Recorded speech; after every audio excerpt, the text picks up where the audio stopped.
Ay, tugdugan da jay. Panda nga lang pasirin. Ga, abayan mo, tamandol nga sa nagutan sa labi. Aya, so #1 pop music station, DWJE 88.1 FM, Radyo Pangasinan. Paborito. Parad aliguas, tan arangkaday kalasyaw, ang inyong lingkod sa ating bayan. Ang bawat isa ay mahalaga. Sama-sama nating itaguyod ang disiplina, malasakit, at tunay na pagbabago. Sa tulong ng inyong suporta, patuloy nating mapapalago ang ating komunidad. Malinis, ligtas, at maunlad. Isang mensahe mula kay Mayor Patrick Agustin Caraman. Kasama ninyo sa bawat hakbang tungo sa progresibong bayan. Alagang Caraman, Kalasyaw, para sa lahat. Tired of the stress and noise of the city and looking for the perfect getaway? Good thing there's J-Max Resort Hotel. Cozy rooms, a refreshing pool, and a peaceful escape for the whole family. Whether you are on a trip, a barkada outing, or even solo retreat, J-Max Resort Hotel is the perfect destination. So pack your bags, leave the stress behind, and discover the place where relaxation meets comfort. J-Max Resort Hotel, your perfect place for any kind of occasions. J-Max Resort Hotel is located at Villanueva Street, Poblacion Norte, Santa Barbara, Pangasinan. For inquiries, you may call at 0947-980-3263 or 075-636-8479. J-Max Resort Hotel. Red Horse Beer Inuman Wisdom. Kung masarap ang simula, sulit ang ending. Tama! Red Horse Beer. Sarap. Sulit. Red Horse Extra Strong, the #1 extra strong beer in the world. Drink responsibly. Bawat patak, masarap. Suabe, kaya sulit ang inuman. Kasanggamo sa relax sarap. Red Horse Beer. Drink responsibly. Kapaborito, lukot nyo lang ng dukulan nyo. Alas 6 na. Time check was brought to you by San Carlos City Mayor Julier Ayoy Rosuelio. San Carlos City, maunlad, ligtas at maayos. Popular sa balita. Popular sa musika. Pangasinan Golfwaves Network Corporation. Sa Pangasinan, we are the #1 pop music station. DWJE 88.1 FM. Radyo Pangasinan. Paborito. Paboritong ang kabataan at matatanda. Paboritong pakinggan sa bus, tricycle, jeep at mga opisina. Paborito mo, paborito ko, paborito natin lahat. DWJE 88.1 FM, Radyo Pangasinan. #1 pop music station. Paborito. Ang susunod na programa ay rated GP. GP? Ano yun?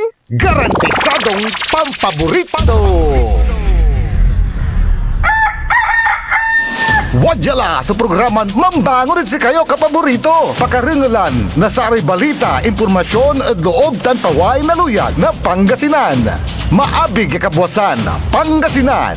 Maabig yakabwasan Pangasinan.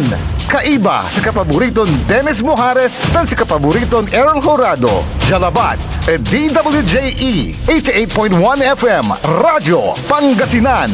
Maabig yakabwasan Pangasinan. Oras alas 6:03 na kabosan. Good morning. Masantos tan maabig ya kabuasan na luyag na Pangasinan.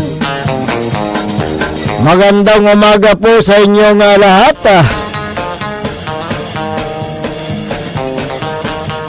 Naimbag na bigat kada kayo amin na po. Maabig buklas kumuya amin dito na bulinaw tan Sambales.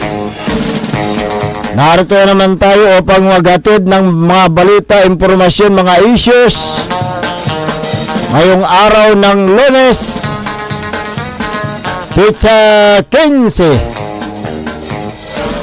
sa buwan ng Hunyo 2026. Ang inyo pong makakasama sa umagang ito. Good morning Pangasinan, maabig ya kabuasan. Ako po ang inyong kapaborito, Kuya Errol Horado.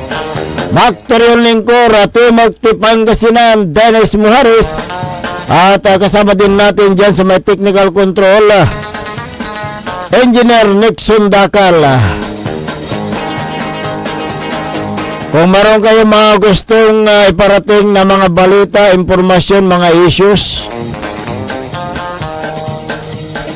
pwede kayong mag-text o tumawag sa ating smart number 0939-100-9931 o kaya sa Globe number 0927-974-2784. At pwede rin kayo magpadala Sa ating Facebook page at YouTube, live tayo, DWJE 88.1 FM Radyo Pangasinan. Ayan.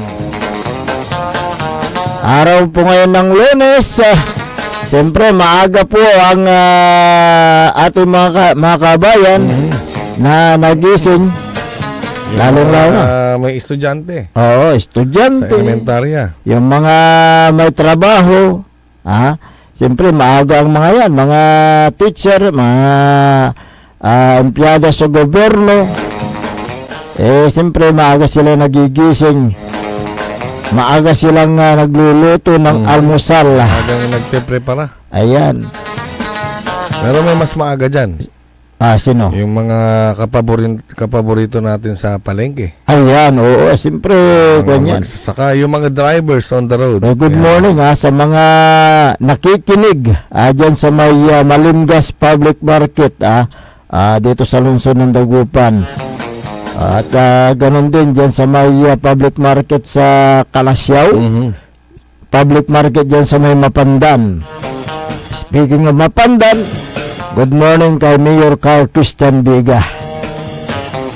Maaga nagigising po yan. Maagang pupunta sa simbahan para manalangin. Oo, Monday kasi ngayon. Monday, di ba? Kinta na may apasal tulay before the yung sa flag ceremony start ng buong linggo ng pagtatrabaho, paglilingkod sa bayan kasi Monday flag racing. Ayan. Si katuot manlibar ni nalapuod akimisatan. Ayan,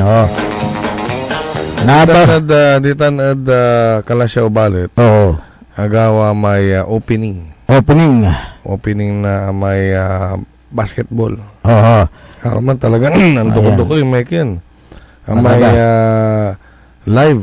Oo. Abantayan kumat wala rin barangays ditan. Yakin wala may kin kasi Kalasyaw Mayor's Cup Inter-Barangay Basketball Tournament. Ayan, So, lahat ng mga barangays merong 17 under yan 17 years old pababa. Pababa. Hanggang 14? Pwede? Basta 17 pababa hanggat kaya mong mag-basketball. Oo. Pero siyempre, kararatan mo't aramay per team at bawat barangay nanang damot ang gaano ugawot sa nagto, wala anda. Ayan.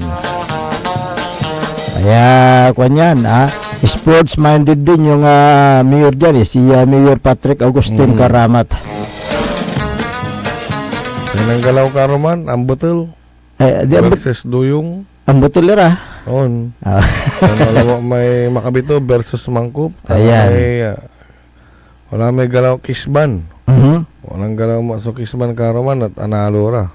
Ayan, Ato na congratulations at sa ramay nambuo na Mayor's Cup, lalo kinan Mayor Patrick Agustin Karamat. Ayan.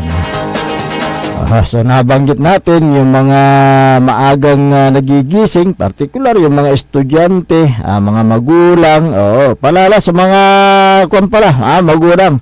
Dapat na masusin ninyong binabantayan ang galaw ng inyong mga anak.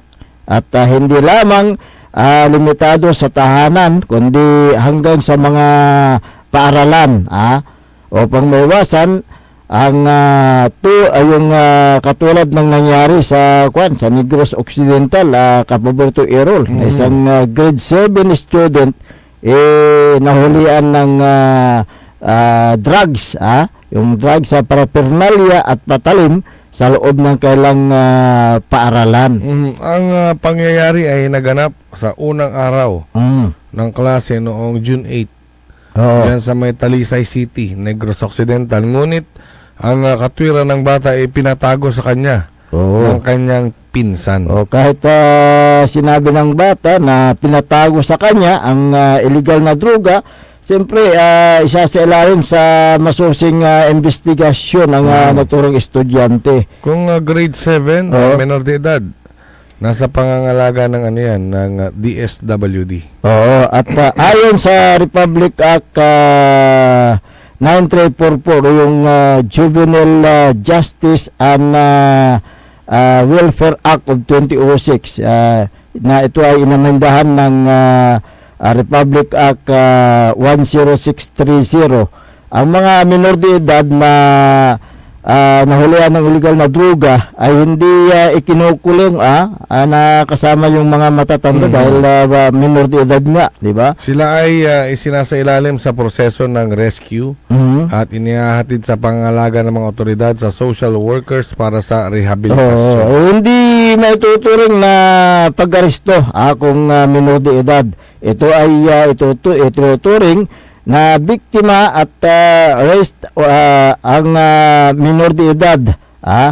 Yung paghuli sa kanya ay tinatawag na rescue upang mailayo sa yung malaking pinsala o panganib.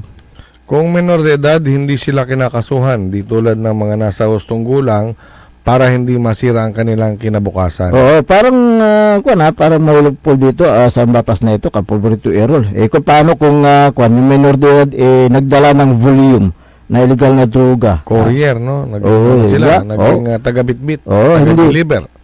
Hindi pa rin ba? Paano nga kung hindi nga nila alam? Kaya nga Kasi may mga instances na nangyaring ganyan. So, victim lang.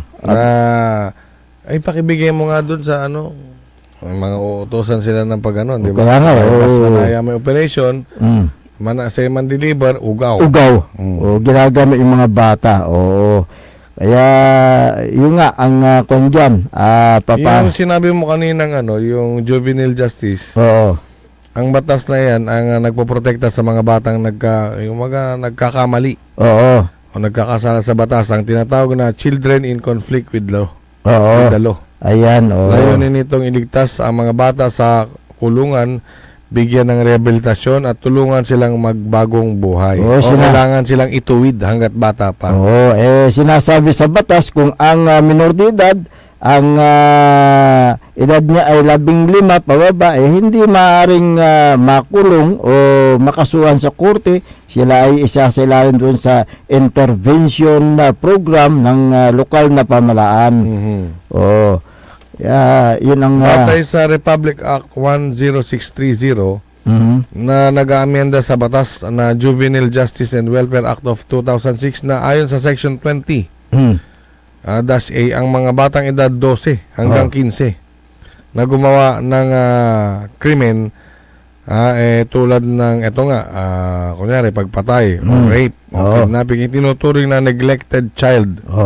Sila ay papasok sa isang intensive intervention program. Ang layunin ng batas ay ituwid ang landas ng mga bata sa pamagitan ng edukasyon, yung psychosocial support at yung pagbabalik sa kanila sa maayos dyan sa kanilang komunidad.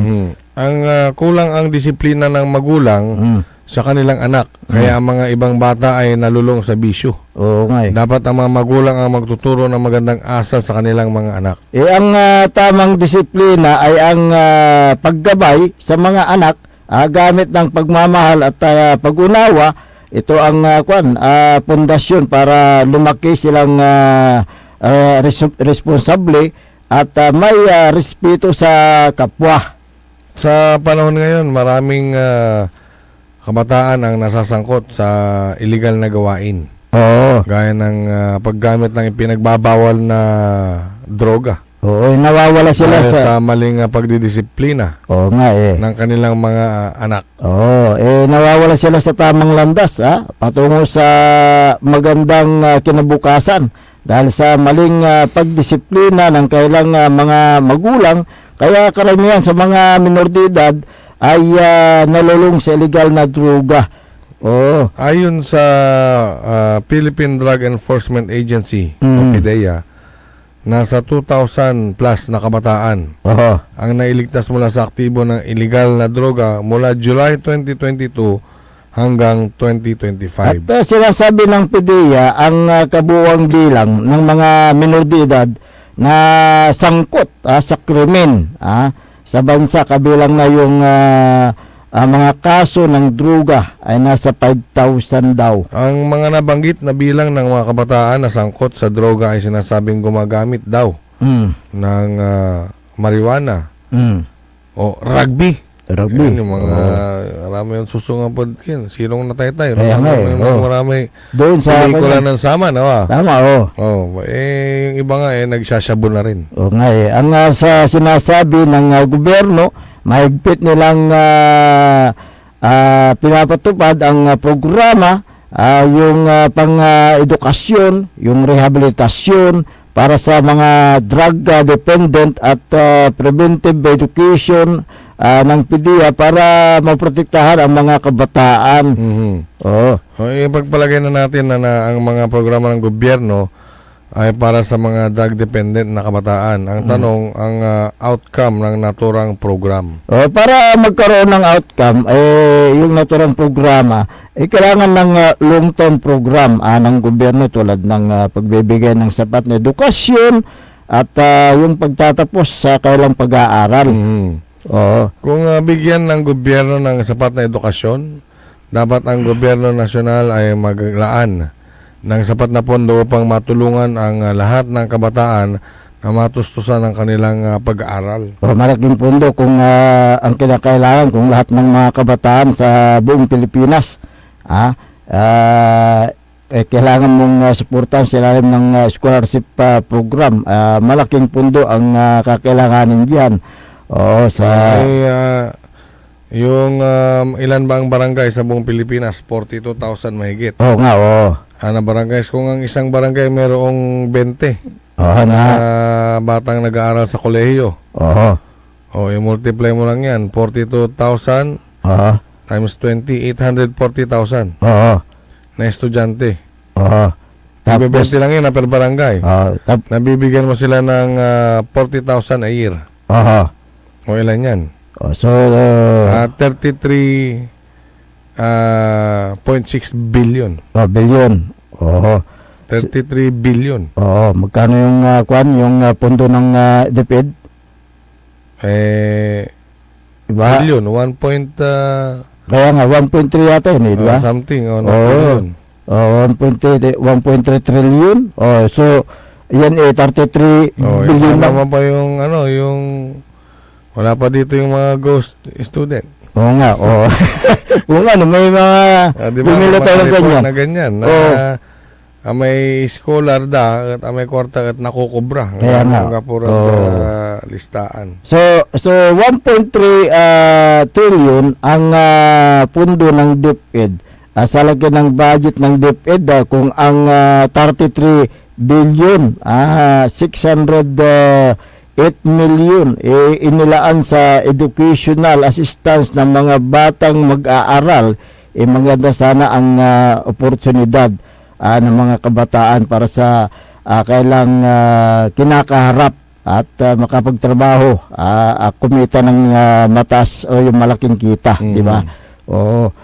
So yun sana yung kondyan. At hindi lang yan, maraming kumpanya ang kailang mapapasukan dahil nakapagtapos sila ng bachelor's degree. Madali silang makapasok sa mga industriya tulad ng edukasyon, engineering, yung information technology o IT. Kung sila ay nakapagtapos sa pag-aaral. Kadalasan nga yung paghahawak ng diploma, siyempre yan ang bunga ng mga sakripisyo at pagsisikap. Ngunit kung kulang ang suporta ng gobyerno sa larangan ng edukasyon, hindi mareresolba ang problema. Oo. Pero malaki naman, number 1 nga yan, di ba, na departamento. Correct, oo. Ang may pinakamalaking nakalaan na budget. Na budget, oo. So, yun po yung kwan dyan eh. Dapat maglaan sila ng yung karagdagan na pundo para sa ganun matustusan yung pangangailangan ng mga kabataan. Although na kwan yung meron yung HK, di ba, hawak kamay. Yung hawak kamay kasi ano yan 50%. 50%. Oo. Oo. So, yun din siguro. Hindi, ano naman yun? CHED. CHED, siyempre Oo, CHED, CHED yun. CHED, kwan, government din. Oo, hindi. Ang DepEd kasi elementary. Elementary. Oo. Elementary. Elementary at high school. So, Pero sa college naman, CHED naman yan. kaya nga, ang kwan dyan, dapat punduhan nila yung, kwan, yung mga kolehiyo. Ang, Kasama ba yan sa ano? Hindi, di ba? Ibang ano rin. ibang, Ibang pagkukuha ng pondo. sa CHED. Kasi pag sinabing DepEd, DepEd lang. Kaya nga eh. So, bigyan natin ng pundo sana ang CHED, para sa mga college student, ay mga mag-aaral sa kolehiyo, para sa ganon ay walang maiiwanan ng mga kabataan in terms of education. Lahat sila ay makakapagtapos sa mga kursong gusto nilang kunin. Para sa ganon ay maibsan natin ang problema. Partikular, yung mga kabataan na siyempre na lululong na sa mga bisyo, kung bigyan mo sila ng karampatang edukasyon ng mga yan, makakalimutan nila yung kailang bisyo. Oo, at sitwasyon nila yung kailang pag-aaral. Yun sana ang bigyan ng pansin ng ating pamalaan. Hindi yung puro sa mga flood control na naagos naman yung pundo, di ba? Oo. Kawawa ang mga taxpayers dahil yung kailang binabayad ay naagos. Naagos sa flood control.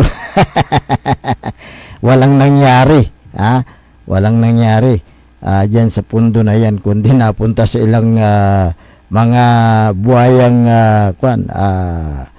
buhayang nasa flood control. Kaya tignan po natin kung ano po ang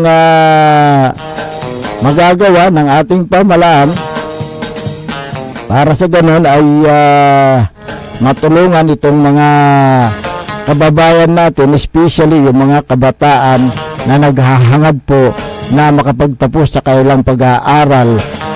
Paano? Yung mga magulang nila, siyempre kapiranggot lang yung kailang kinikita, kulang pa sa kailang pang-araw-araw na pagkain, kaya yun tuloy yung mga hinahangad ng mga kabataan ay hindi po natutupad.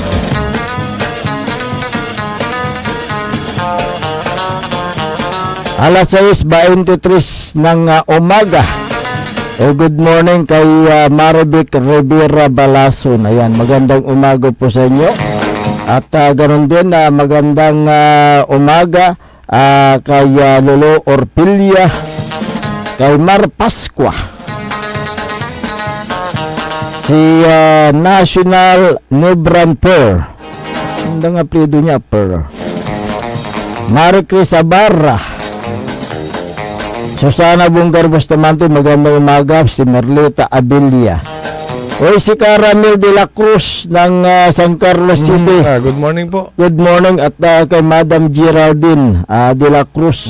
Yung kanilang may bahay. May bahay. At good morning din sa kanyang piloto, si Dante at si Kaluya. Uy, Ayan. nakuha mo yung mga pangalan nila. Oo, siyempre. Magandang umaga.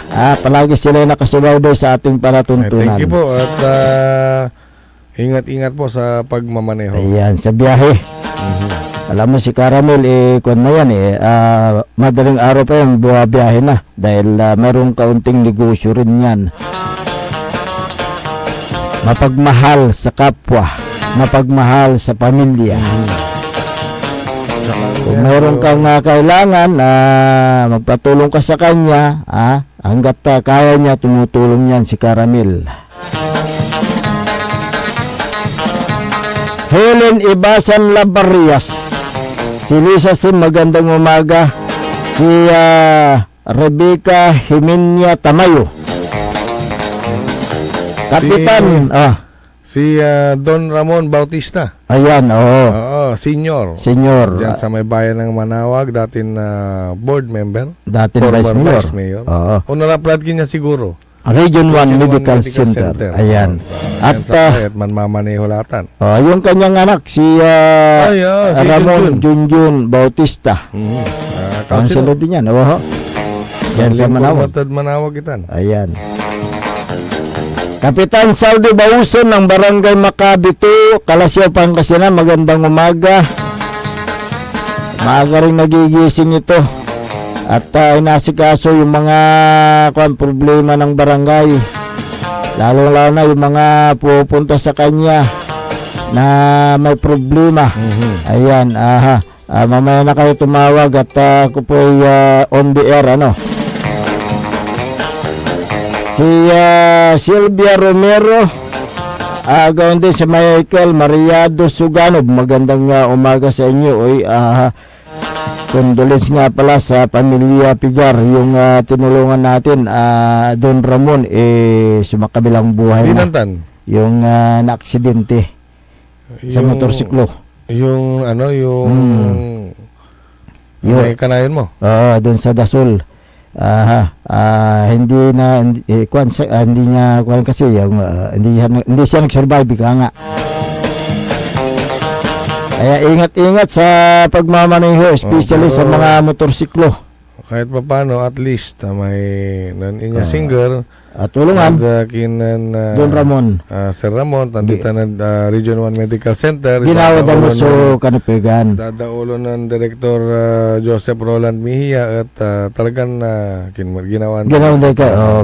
Pero sa kantumit ko, no, at kiyon, dapat amin baga to lang tentisyon pati ko, no, dapat huwag nyo na ako niya kuhan di alas hospital kanto. Hindi ata, siyempre ang maawitan ng hospital di taga ba ito lang ko na may ginara ko naman problema, hindi dapat kiyon hindi ang mga kaanak na talagang maarura hanggang anto yung nagawgawa hanggang ang gapoy kwarta basta ibatik correct, igawan di paraan sa hospital. Untan niya talaga, so kin yan. mindset Pilipino kay. Correct, Diba, ang gano dahil sa kwarta, ang gano ang gapi kwarta, at manggaway pulaing patambal. correct. Untan, so kin. Sa itulor to Manaya no Miyerkules. Naay at singbaton nimot talakayan namin itong pamimigay ng 20,000 sa 5 estudyante bawat barangay. Ito ay programa ng Pangulo ng Pilipinas. Maraming mga nalulungkot at may mga masaya. Talakayan natin yan mamaya, makalipas lang po ng ilang paalala.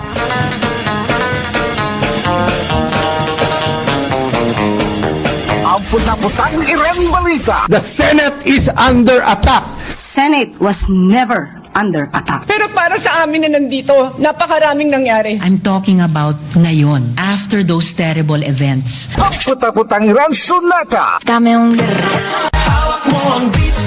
Saan ang puta-putang Iran impormasyon? Sa number 1 pop music station. DWJE 88.1 FM. Radyo Pangasinan. Paborito.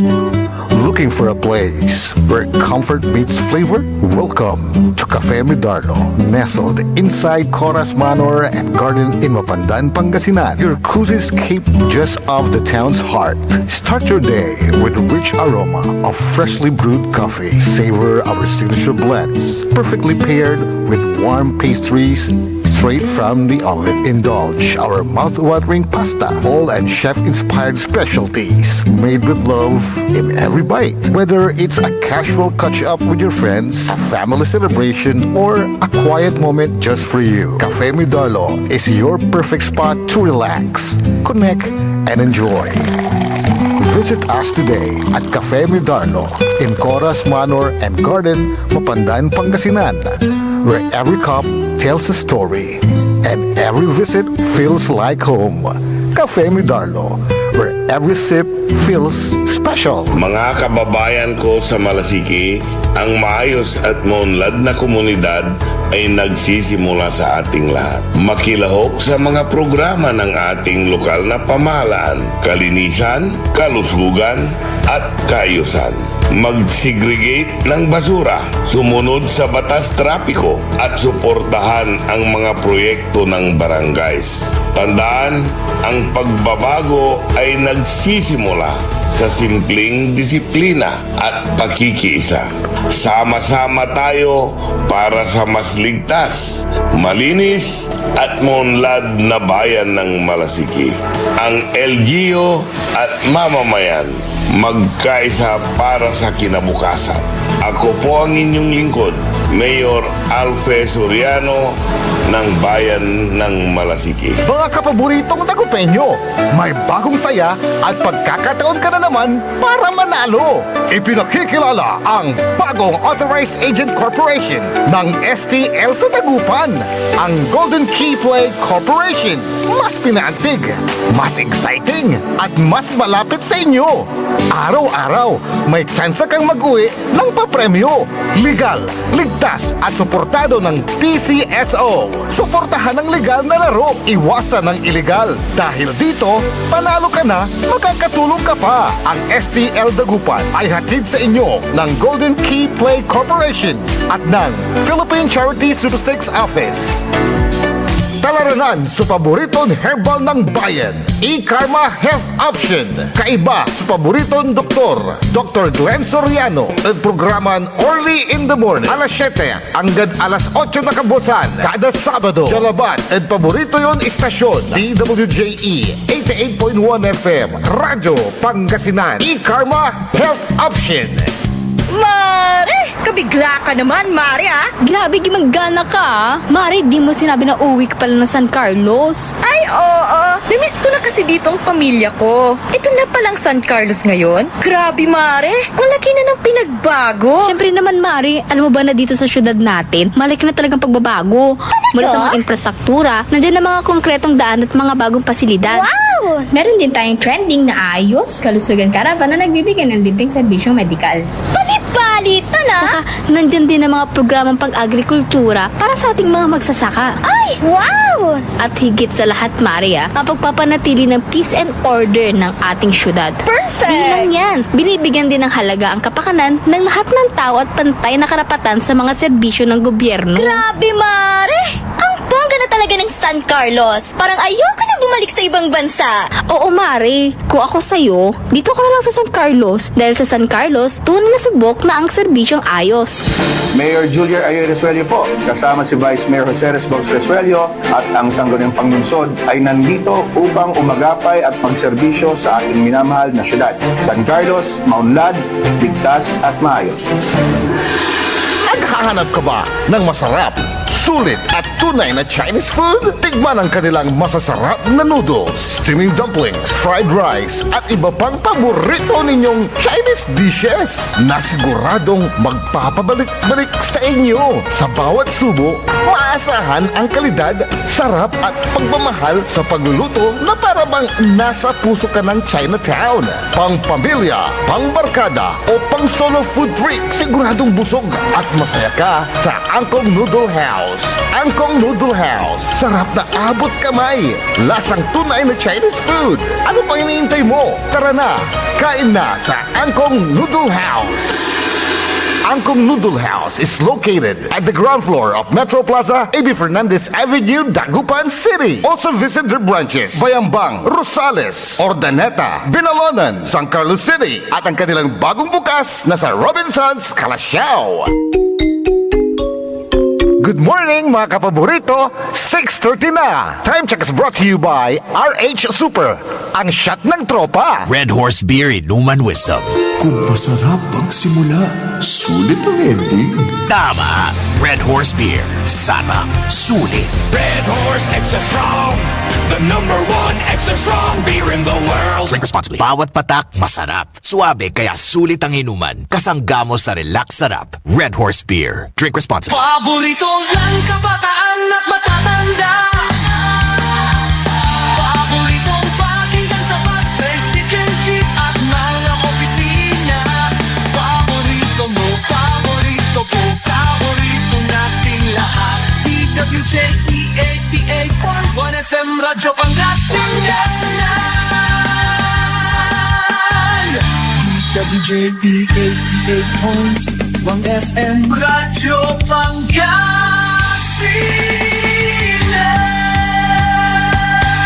Paborito. Bumangon na! Samahan ang inyong mga kapaborito.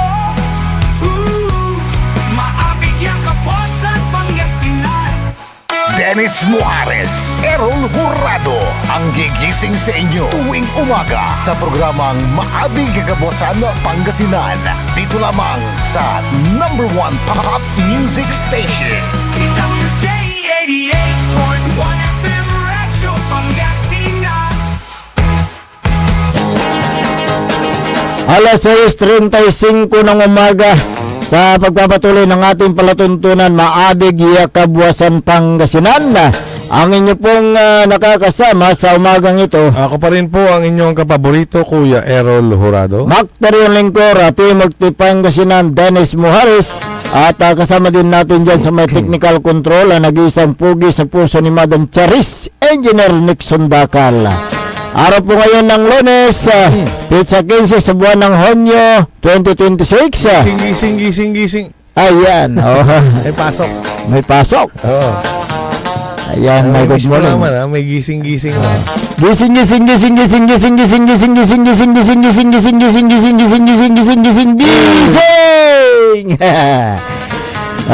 morning. May kinta, may alas 5 tayo eh. Ayan, Gising.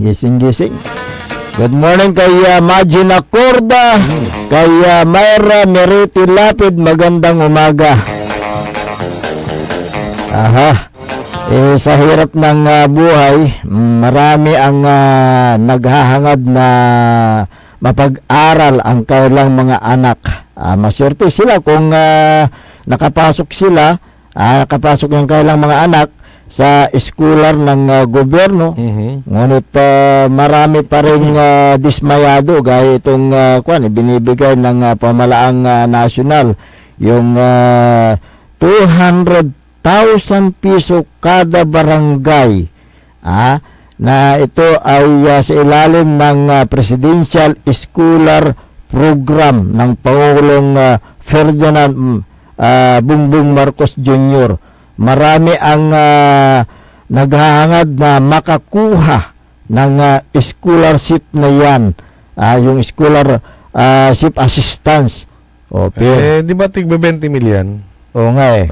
20,000 ng bawat isang estudyante. Oo, maraming estudyante ang hindi nakakaalam ng yung guidelines nito. Ang alam ng karamihan, lahat ng estudyante ay mabibigyan o makakatanggap ng 20,000.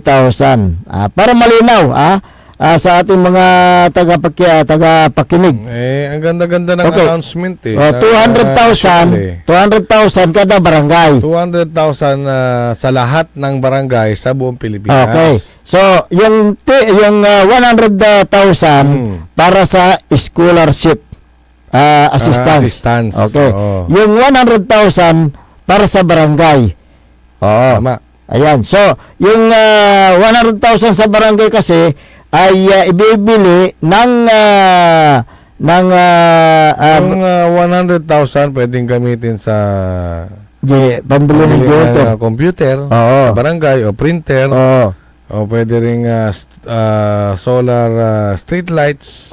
Yan. O pambili ng ng mga gamit sa disaster response. Oo. So, Ayan, no? Iba't iba ang pwedeng paggamitan nung 100,000 sa barangay. Sa barangay. Pero yung 100,000 para sa Yung scholarship kalahati, assistance, yung assistance, Oh. educational assistance, ilan yung kanya? ay marami. Ay, marami. Hindi 5 lang. 5 lang. 5 lang. 5 Opo. estudyante. 5 estudyante po bawat barangay kasi hindi mo pwedeng yung 100,000 ay hatiin mo sa marami. Hindi Kasi pwede. assistance nga eh. Hindi po pwede. So, ang guidelines na inilabas ay 5 estudyante at ilan yung matatanggap? tigbe 20 mil. Tigba 20. Tubig sa is 100,000 yun. 100,000 yun. So 20 mil, 100,000. Pero ito ngayon yan, hindi po ibig sabihin na scholar ka, yung estudyante ka sa college, ay basta kaya na makakatanggap dyan, Hindi, sasalain pa nila yan. May mga requirements po May dyan. damakmak na requirements pa. Okay, ang makakatanggap dyan ay yung mga fourth year college. Mga graduating. Graduating. Oo. Sa bawat barangay. Sa bawat barangay. Yung 5 lang. 5 lang. 5 lang. 5 lang. 5 lang. So maraming yan nangiyak. Maraming sana all. Yung mga iba luhan Sino ba namang hindi luluha dyan Nag-apply ka, umasa ka kasi in-announce ng gobyerno. Tapos 5 lang pala. Mababalitaan mo pa yung 5 yun wala ni padrino to. Kaya nga, maraming nangangamot ng ulo ng mga lahat ng mga barangay official nangangamot ng ulo. Alam mo, kawawa ang mga barangay official diyan. Okay. Dahil sa dami ng ang mag-a-apply o nag-apply, 5 lang pala. Yung for example, yung isang barangay, yung aplikante for yung natawag dito yung scholarship assistance. Nagbigay sila ng requirements. Baka sakali. 15 o 20 na estudyante yan sa isang barangay. Nung nakaraan may nabalitaan tayo, may barangay official na kumuha ng 25 pangalan. Kaya nga. 25 estudyante. Yung iba nga 30. Yung pala, sa dami ng isinulat ng barangay official, abay, kalahin mo 5 lang pala ang makakatanggap. Nasaan yung iba? Hindi mo naman pwedeng kausapin yung mga estudyante o yung mga magulang ng estudyante na ilista tingaran nyo, pero iyapag-yukin Hindi pwede. Hindi po. Hindi pwede kasi pwedeng kasuhan yung barangay official kung ganyan. Alam mo, in good faith. Correct. Totoo yun. Kasi nga, naaawa siya. Yung mga pinakamahihirap na kabarangay niya na nag-aaral yung kanilang mga anak, gabay ito na done. Pero in good faith, gusto niyang hati-hatiin, hindi po pwede. Kaya ang ginawa ng gobyerno nasyonal, nagbigay ng sakit ng ulo sa mga barangay official. Kaya nga, yan ang kung dyan. Napakaganda nung in-announce ng Pangulo. Palakpakan ng mga estudyante.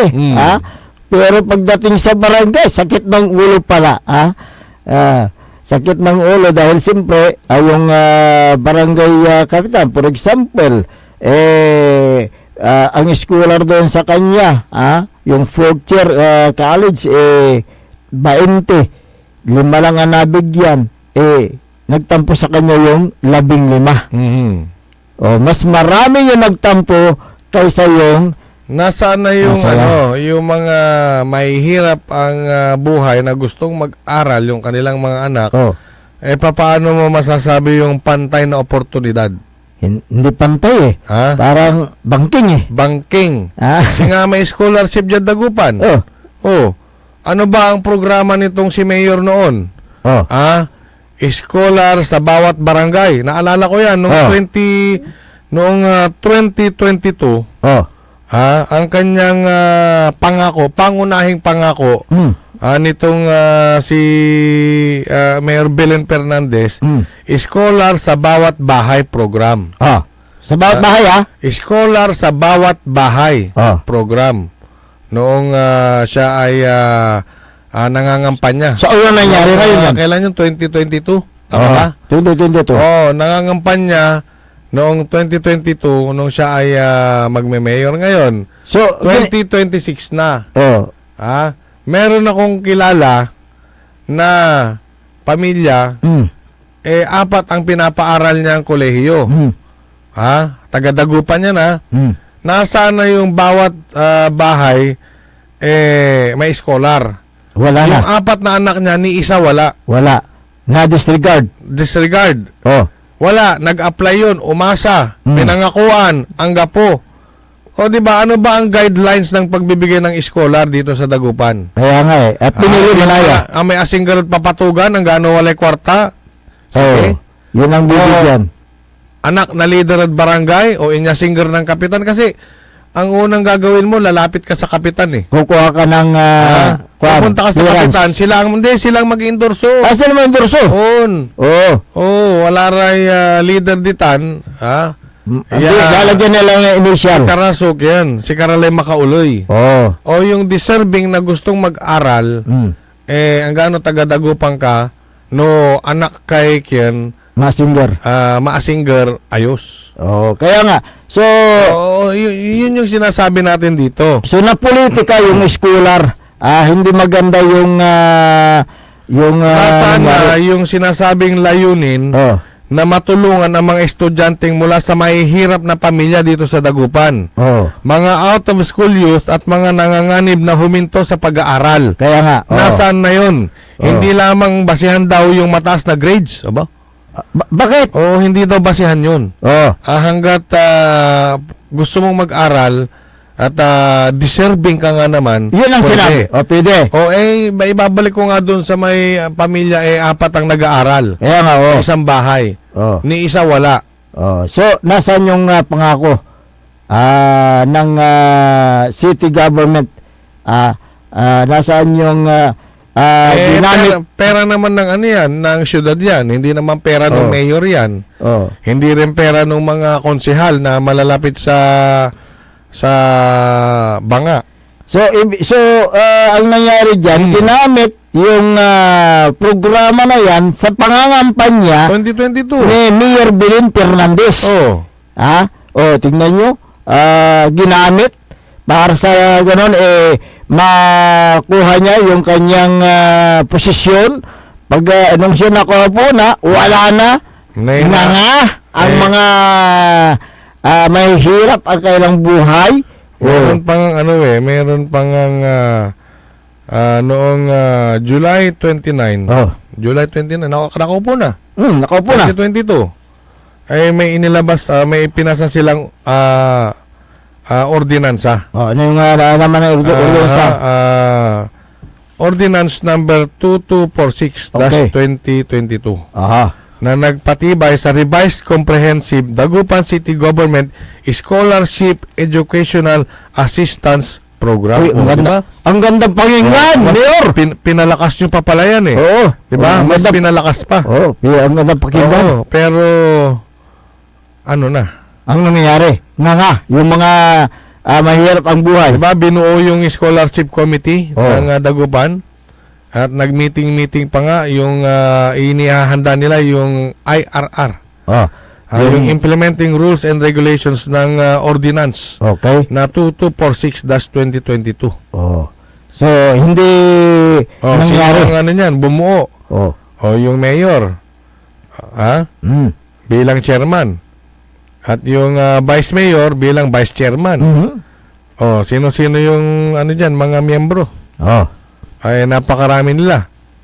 At ito daw meeting na yan para sa implementasyon doon sa naturang na programa, administrasyon ng naturang scholarship and educational assistance program. So maganda.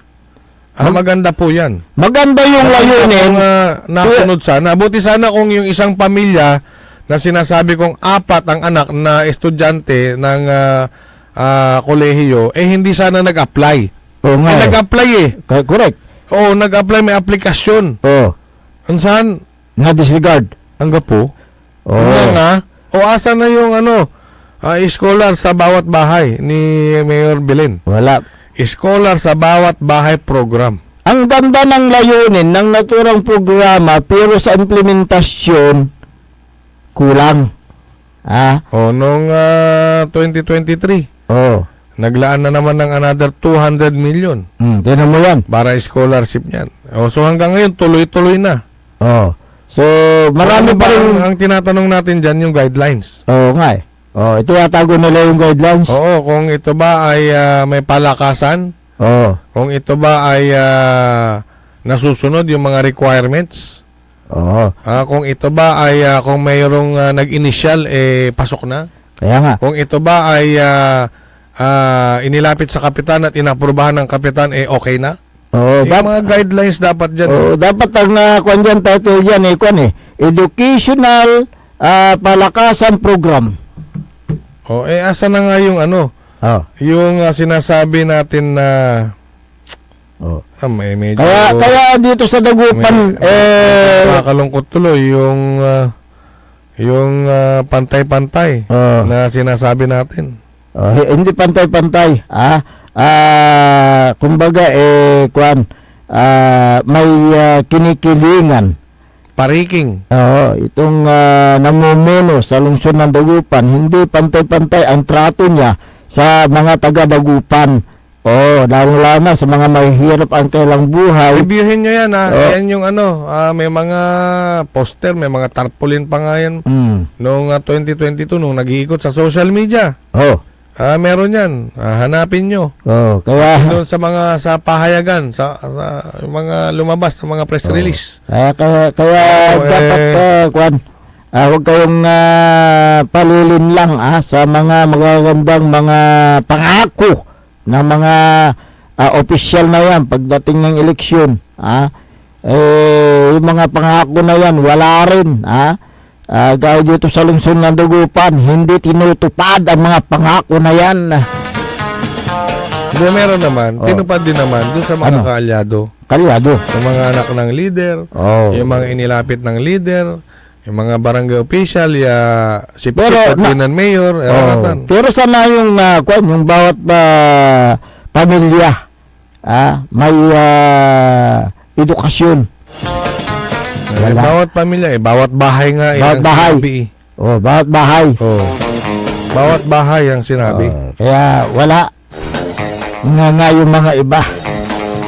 Ang nagpapakasarap dito sa lungsod ng Dagupan, yung mga malapit sa kanya. 6:52 ng umaga. Magandang umaga kay Clifford Abilia. Ganoon din kay Jeffrey Castillo, Esther Ramos ng Barangay Mangkot. Si Kagawad Junjun Gabrielio, magandang umaga. Diyan sa Barangay Makabito. Si Kagawad Raymond Taminaya ng Barangay Mangkop, magandang umaga. Yung last week na school supplies distribution. At ngayong umaga, ngayong araw, din ipagpatuloy yung distribution ng mga school supplies diyan sa bayan ng Kalasyaw. So, yung mga hindi pa napuntahan ay ipagpatuloy ng lokal na pamahalaan ng Kalasyaw ang pamimigay ng school supply. Good morning kay former Liga President Carlito Dion, kay Joel Calbu. Ito, idagdag ko lang. Ayon sa ordinansa, may ordinansa, may ibabagadan ordinance tutan. Dagupan. May bawat bahay. Okay. Yan yung ordinance number 2246-2022. Sa Tagalog. Tagalogin natin. Okay. Ayon sa ordinansa, ang scholar ay dapat na residente ng Dagupan. Nagtapos ng senior high school. O kaya may nakuhang unit sa college o ALS o kaya yung Philippine Educational Placement Test. Yan, yung mga yan. Okay. Yung mga kailangang requirement. Ito, kinakailangan din makapasa sa pagsusuri evaluasyon at panayam na isasagawa ng lupon ng mga taga-panayam, iraramay komite. At makapagsumite ng mga kinakailangang dokumento. Ayan. Ang pinagsamang taunan na kabuuan ng kita ng kanyang magulang o may kita dahil sa kitaon. Hindi dapat lalagpas ng 250,000 a year. Ayan. Oo. Hindi dapat lalagpas ng 250,000. So, ibig sabihin, talaga indigent. Paano ito raramay? Walang daw Kaya nga. Ayaw wala scholar Hindi rin siya dapat na nakapagtapos ng anumang kurso o graduate la. Ansan, gabay ito lang masuman aral, agla na man. Dapat siyang makapasa sa kinakailangan para sa pagpasok at pagpapanatili ng kanyang pag-aaral sa para lang nais niyang pasukan o kasalukuyang pinapasukan. So, as income na ateng dapat agaon lang pa sa 250,000 pesos a year. Ayan. Pero nung nangan mo rarami akawat na scholar, wala radtan mayayaman. So, yung tinatanong lang natin kung ito ba ay nasusunod. Dapat ilabas nila yung mga pangalan ng mga scholar. Yung binasa kong guidelines yun yun yung 2022. Yung ordinance number 2246-2022. So, yun po ay nilagdaan ng mayor ng Dagupan. Ordinansa yan. Ngayon, yung implementasyon ng nagkakaroon ng problema dahil may mga favoritism na nangyayari dyan sa pamimigay ng scholarship assistance dito sa lungsod ng Dagupan na kung saan ang pinapaboran yung mga malapit sa kusina. Yung mga malapit kay mayor. Kung hindi ka malapit kay mayor, sorry ka na lang. Bingab Hobilianos, magandang umaga. Hi, Sir Ben, good morning. Gawin din kay Dado Pidlawan, Harold Gangat, Arturo Eustaquio, magandang umaga. Pwede pa tayong mag-exercise, engineer. Take it away.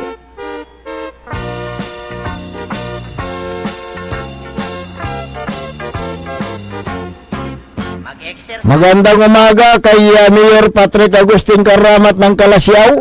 Si Councilor Kyle Gaspar, good morning. Si Councilor Elias Villanueva. Councilor Manny the Twin, tsaka si Engineer Ben the Twin, good morning. Councilor Mike Season. Councilor Jopi Loresco, good morning. Former Councilor Gerald Apicial. Si Boss Carlo, Madam Marmi, magandang umaga. Sir Bayan, magandang umaga. Sergeant Estaves, magandang umaga. At gawin din kay Madam Jubet Piado Estaves, magandang umaga. Councilor Chiniros Flores ng magandang umaga. Si Vice Mayor Attorney Johnny Cabrera, good morning.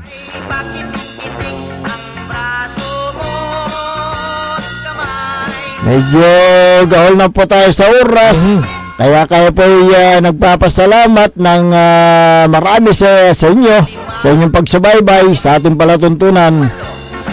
Hanggang bukas muli, ang inyo pong nakasama sa umagang ito. Ako po ang inyong kapaborito, Kuya Errol Jurado. Macterior Lingkor, Team Magtipangasinan, Dennis Muharis. At kasama din natin dyan sa may technical control si Engineer Nick Sundakal. Ang tabayanan ng susunod na palatuntunan, Only in the Morning ni kapaborito Ole Navarro, dito lamang sa DWGE 88.1 FM Radyo Pangasinan. Paborito! Kayo kapaborito, pakaringalan, nasari balita, impormasyon at loob tanpaway na luyag na Pangasinan. Maabig kabwasan, Pangasinan.